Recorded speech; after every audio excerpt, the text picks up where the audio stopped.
Leader, I think as we approach Christmas, it would be very timely to actually have a debate about the retail sector in Ireland and how important the retail sector is to the Irish economy.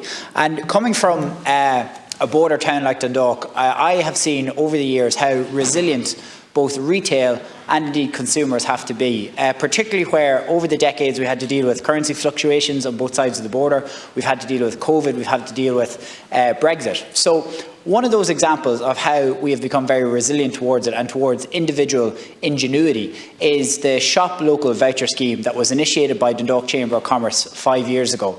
It was the brainchild of two local business people, Paddy Matthews and Paddy Malone, and essentially what it is it started off as a €500 absolutely tax-free cash voucher that was originally given to businesses to try and give to their employees instead of having to give them cash when it comes to Christmas.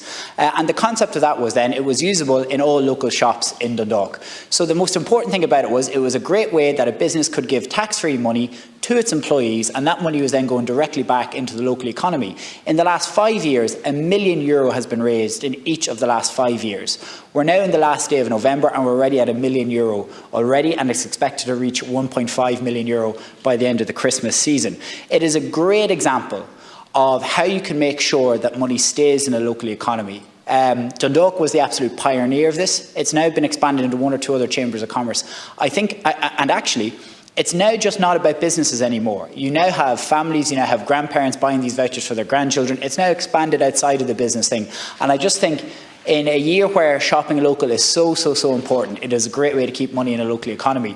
So Dundalk was the pioneer. It's a very good example. It's something that other Chamber of Commerces right around the country should be considering as well. And the final thing about it was actually increased in budget 2023 from €500 to €1,000. So there is a great example of how Budget 2023 is going about putting more money in people's pockets. And I really would appreciate a debate on the Irish retail sector at some stage before Christmas. Well done.